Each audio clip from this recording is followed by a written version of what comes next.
Good afternoon, and thank you so much for joining me today. My name is Morfudd Bevan. I work as art curator at the National Library of Wales. The National Library is a legal deposit library, but also contains a national archival map, photographic, film, sound, and art collection. And since the establishment of the National Library in 1907, we've been collecting artworks which represent the people, landscape, and culture of Wales. And within the library's collections, we house around 70,000 works of art. That which makes our art collection unique is the fact that we also collect artists' archives, letters, diaries, notes, which therefore gives us a whole and unique insight into the artist's work and character. Within this talk, I hope to demonstrate the importance of the library's national art collection in conserving and researching Welsh art. As tomorrow marks the end of this year's Women's History Month, I shall be concentrating on works by female artists, which are housed within our collections for this talk. The first work I'd like to discuss is a work by one of Wales' most celebrated artists, Gwen John. She was known for her emotive portraits and interior studies full of introspection and intensity. This oil on board painting of a vase of flowers was painted in around the 1910s and was donated to the National Library of Wales by CASW, the Contemporary Art Society of Wales, in 1957. Gwen John was born in Haverfordwest, Pembrokeshire in 1876 and was the elder sister of the artist Augustus John. During her lifetime, she was overshadowed by her brother Augustus John's success, but since the death, there's been a great revival of interest in her work. In 1895, she enrolled at the Slade School of Art in London. The Slade during this period was progressive in its teaching and allowed male and female students to attend the live class. It was here she won prizes for figure composition and figure drawing as well. In 1989, she then attended James McNeill Whistler's School of Painting, Académie Carmen in Paris. Whistler had a methodical tonal painting technique, which would have a great effect on Gwen John. Whistler once stated to Augustus John, "It's tone that matters. Your sister has the great sense of tone." Gwen John would use a numbered disc to find the colours and complementary tone of any shade. At the Slade and in Montparnasse, Gwen John was part of a group of women training and working as artists. And as author Alicia Foster noted in her publication on the artists in 1999, perhaps the lack of attention paid to these women in many of the accounts of this period and these locations in cultural history has contributed to Gwen John's reclusive image. Whilst in truth, during her time in Paris, she met important figures in the art world, such as Picasso and Matisse, and was interested in work spanning from Cézanne to the Futurists. She became a distinguished figure in Paris after her debut with her exhibition at the Salon de Tormes in 1919. And she would eventually settle in Paris in 1909, converting to Catholicism in later life. As well as this work, Vase of Flowers, we also house 45 other small studies in pencil, oil and gouache by Gwen John within our collections at the National Library. This oil on board work would have been painted in around the 1910s during her time in Paris, most probably when she was living in Meudon, and when the artist was changing her style and her technique from painting in layered oil glazes, which followed the old masters, to painting in more of an impasto technique, to like a mosaic, like brush strokes of paint. And this oil on board would have been painting using an impasto brush in a dry painting style. The painting of interiors, as can be seen here, was a key theme in Gwen John's works, as was the fashion during this period. The New English Art Club had a close association to the Slade, and was also exploring this theme of interiors during this period, as were artists such as Walter Stickert and Spencer Gore from the Camden Town group, and also French artists such as Pierre Bonnard. The hint of human presence in the background of this work, with the clothing draped over the chair, was also typical of Gwen John's works. and was also similar to the work of the French artist Edouard Villard. Gwen John also drew inspiration from the symbolist movement of the 19th century and the interior works of such painters as Wilhelm Hammerschott and Johann Vermeer. At the Slade, she had also studied with the artist Mary Constance Lloyd, who was a respected designer of interior decor and stage sets in Paris, which might have had an influence on Gwen John's depiction of interior scenes as well. Since 1975, when the National Library was gifted Gwen John's letters to her close friend Ursula Tyrwhitt, we've also built up an extensive collection of manuscript material relating to the artist. Many of the manuscripts were purchased from the family into the library's collections and were found in Gwen John's rooms following her death in Meudon, Paris in 1939. And Curator Lloyd Morgan, who was curator of manuscripts at the National Library, has done important work in researching the artist's archives, which are held within our collections. And within the Gwen John manuscripts, we hold a wonderful and insightful collection of rough sketches on scattered paper and in notebooks by the artists. Some were preparatory studies for some well-known works by the artist, such as the Vase of Flowers, such as the one which is housed within our collections. And other sketches by the artist were drawn in on paper provided by the reading room of the Grand Magasin du Louvre and dated between 1928 and 1933. Of note are also her 62 letters to her great friend and artist Ursula Tyrwhitt, who was her fellow student at the Slade. They chronicle the main events of her life, such as her travels with Dorelia MacNeill to France, her time working as a model for Rodin in Paris, her opinion of John Quinn's patronage, and her experiences of living in Paris during the First World War. In a letter dated in 1912 to Ursula, she famously wrote, "As to whether I have anything worth expressing, that is apart from the question. I may never have anything to express except this desire for a more interior life."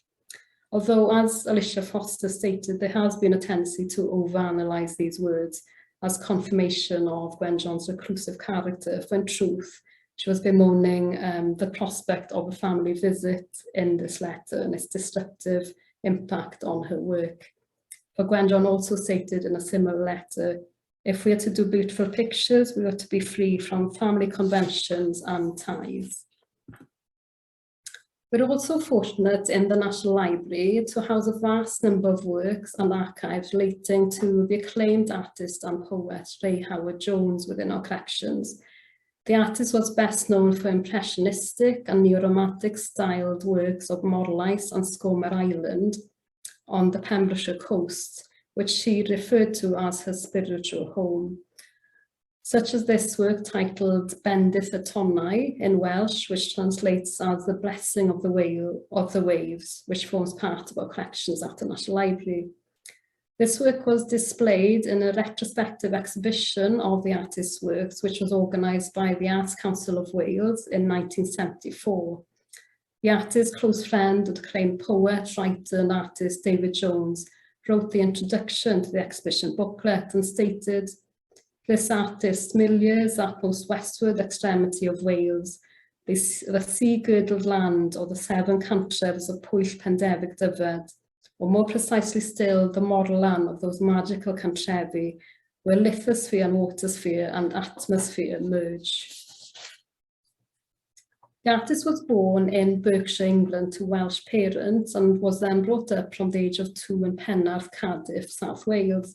She studied at the Slade School of Art in 1920, where she was named by her tutor and painter, Philip Wilson Steer, who was a leading figure in the Impressionist movement, as the best colourist the Slade had ever produced. She graduated with a diploma in fine art and distinction in painting, wood engraving and design, and also won numerous prizes during her time at the school. After graduating, she began working for the National Museum of Wales in Cardiff, creating archaeological reconstruction drawings. Her skill for composition and pictorial balance were ingrained in her from her time in the Slade. She worked quickly in her works to capture the light and atmosphere of the Pembrokeshire coast. And for 9 summers, between 1949 and 1958, she and her partner, the photographer Raymond Moore, were the resident caretakers of Scomer Island off the coast of Pembrokeshire, where she produced distinguished botanical and ornithological illustrations. And we house a wonderful sketchbook within our collection dating from 1950, from her time on the island, which include around 50 drawings in pencil and watercolour, as you can see here, recording the island's landscape and wildlife, such as the puffins and seals which she encountered on the island. And from 1959, she returned to Pembrokeshire on a regular basis, spending extended periods in a simple cottage at St Martin's Haven, which she christened as Easter Bay. A large number of her landscapes and seascapes inspired from a time in Pembrokeshire housed within the National Library's collections. The artist stated that her fascination with the subject of seascapes was a search for the origins of human life. The artist was interested in Egyptian civilization, also the biological sources of life, which she felt could be found in the oceans. She had a love of swimming with the seals off the Pembrokeshire coast. The artist was also drawn to the area's Celtic history and legends, and often painted works based on the pre-ancient stones in Preseli, Pembrokeshire. There's a strong neo-romantic feel to the artist's works, and another neo-romantic artist who was heavily inspired by Pembrokeshire during a similar period was the artist Graham Sutherland. But the artist she perhaps felt most affinity with was the surrealist artist Paul Nash and his notion of spirit of place. Although, as David Jones stated of her work in 1974, it has an individual sensitivity and hence is not patient of being conveniently placed in the filing boxes of the various prevailing isms. This may well have contributed to her having less notice than might otherwise be the case.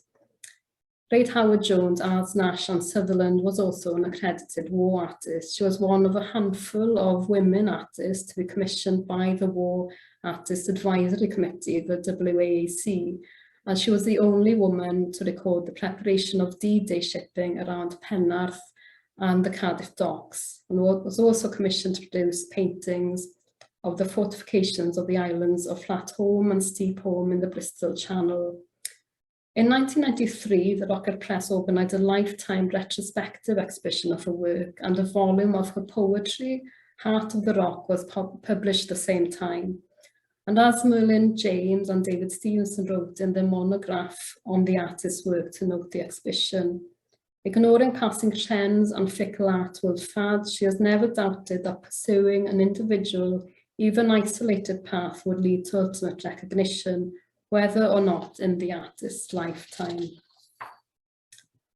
The third work I'd like to discuss is the work Greenham Peace Vigil from 1984 by the highly regarded artist Claudia Williams, who studied at the Chelsea School of Art in 1950. She's well known for her skilled composition, use of colour, light, and fine draftsmanship skills. This large monumental work titled Greenham Peace Vigil, which you can see here, measures 182 by 121 centimetres and depicts a group of women protesters, including mothers and children, gathered around a fire at night during the Greenham protests in 1984. The protests were a demonstration against the deployment of nuclear cruise missiles at the RAF Greenham Air Base in Newbury, Berkshire in the 1980s. The vigil was begun by a small group of Welsh women, Welsh female activists in 1981, who marched 120 miles from Cardiff to Greenham, called Women for Life on Earth. And the protest lasted 3 years and received international coverage. The artist took part in the peace movement on several occasions between 1983 and 1984. As the art historian Moira Vincentelli wrote, that her work was reminiscent of the work of the German artist Kath Kollwitz, who through the theme of motherhood expressed her deeply felt humanitarian sentiments and horror of the destructiveness of war. And as Robert Meyrick stated in his publication of The Artist in 2013, the pentagonal form reminds one of gable altarpieces, echoing religious paintings from the European tradition, referencing also Claudia Williams' strong Catholic faith. Claudia Williams is an admirer of Gauguin, Matisse and Brenda Chamberlain, which is reflected in her bold compositions and dynamic use of colour, and also the works of Henry Moore and French Catalan sculptor Aristide Melol, whose influence can be seen in her sculptured styled figures.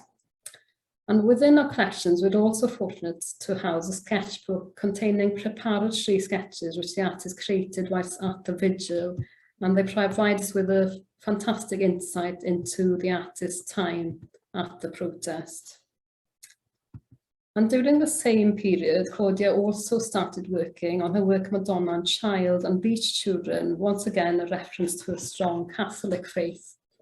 The theme of Madonna and Child was one the artist had thought of attempting for many years, but it was actually the famous Welsh artist Cyffin Williams, who was a great friend of Claudia, who finally convinced her to paint the subject. The work was once again a response to the threat posed by the escalating nuclear arms race during the last years of the Cold War.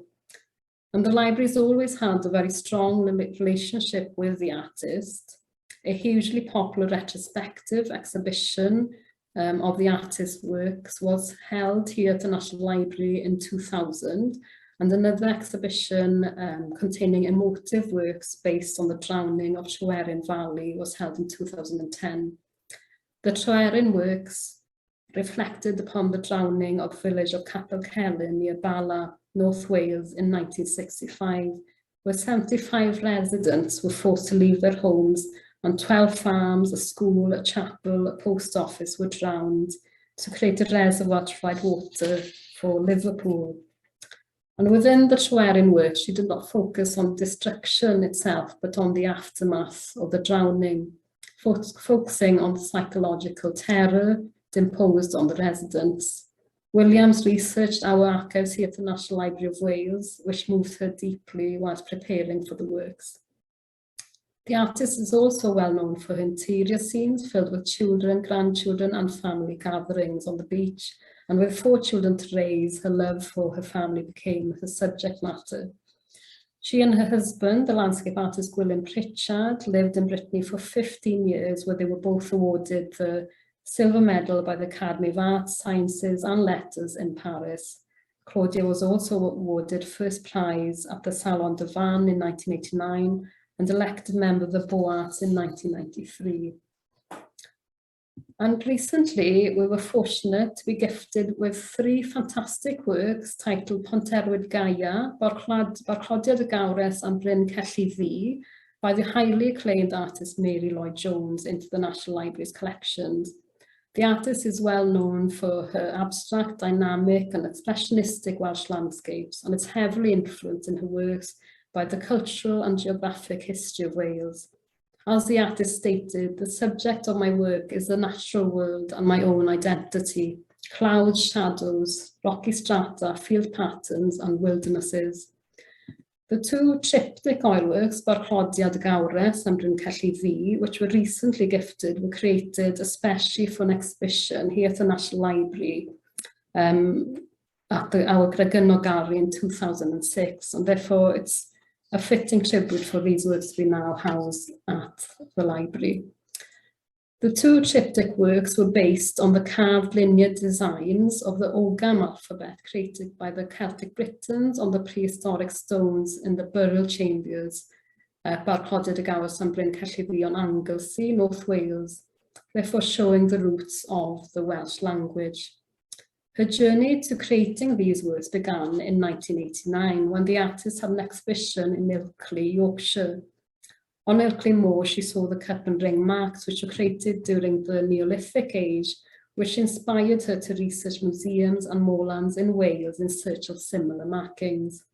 This then led her to the alphabet of Coelbren y Beirdd collected by the famous 18th century Welsh antiquarian Iolo Morgannwg, and the notebooks of the 19th century Welsh scholar Sir John Rhys, which are housed here at the National Library of Wales, and which contained drawings of all the Ogham stones in Wales. She felt very strongly that the Welsh language had grown and developed from these early marks, and therefore was linked to her own identity. Following the journeys made by Sir John Rhys, she then visited Brittany to view the astonishing collection of early carvings on the Gaffrini tomb in the Gulf of Morbihan, Brittany, and then visited Ireland, Scotland and Northumberland in search of similar markings. The artist argued, collecting traces in the forms of early markings makes a connection with the early history of our nation, Welsh or Celtic, and weaving these into compositions. I have tried to show through colour interaction the extraordinary atmosphere and mystery, and to make a connection with a way of living more than 4,000 years ago. Here we can touch history and be transported into another time.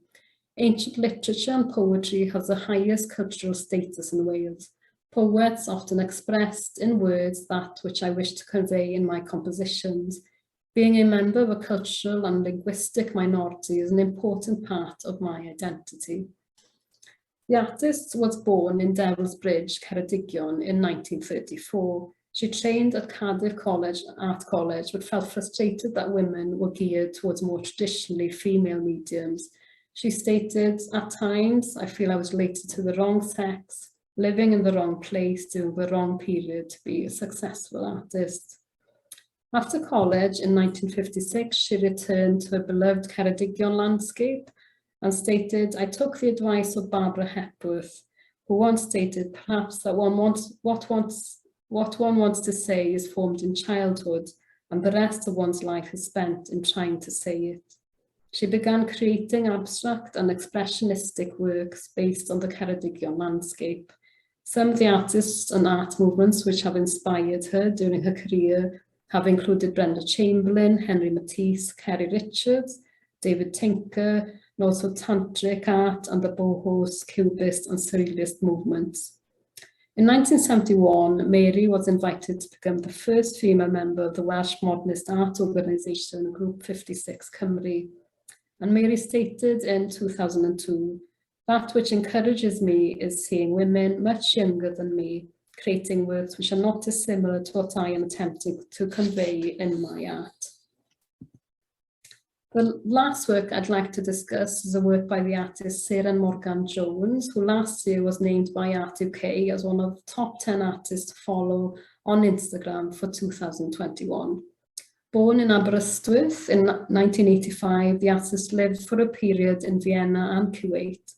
And after studying her international baccalaureate in Vienna, she studied at St. Paul St. Martin's, London, and graduated in 2009.